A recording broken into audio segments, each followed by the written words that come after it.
শুধুমাত্র ক্রিয়েটিভ চিন্তা ভাবনা থেকেই এই ভাইটি একটি ইলেকট্রিক প্রাইভেট কার বানিয়ে দেখাচ্ছে। তিনি একটি চেসিসের উপর কাঠের ফ্রেম বানিয়ে একটি গাড়ির রূপ প্রদান করে, এরপর 4টি দরজা বানিয়ে লাগায়, সামনের অংশে একে একে 5টি ব্যাটারি বসায়, তারপর চাকার সৌন্দর্য বর্ধনের জন্য 4টি রিম বানায়। গাড়িটির সামনে বাতাস প্রবেশের জন্য এবং সৌন্দর্য বৃদ্ধির জন্য একটি নকশা বানিয়ে সামনের দিকটা আরো আকর্ষণীয় করে তোলে। গাড়ির ডেকোরেশনের জন্য সামনের অংশে এলইডি লাইট এবং হেডলাইট লাগায়। পিছনের দিকেও একইভাবে পার্কিং লাইট সহ এলইডি লাইট লাগায়।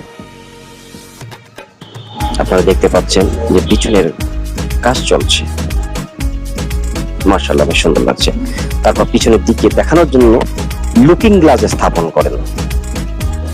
পরবর্তীতে স্টিয়ারিং এ গাড়ির মনোগ্রাম লাগিয়ে গাড়িতে সুন্দর একটি কালার করেন। সামনের গ্লাস সহ যাবতীয় গ্লাস ও উইপার লাগিয়ে তিনি তার স্ত্রী ও সন্তানকে একটি অত্যাধুনিক ইলেকট্রিক কার উপহার দেন। মাশাআল্লাহ। ভিডিওটি ভালো লাগলে অবশ্যই শেয়ার করে দেবেন।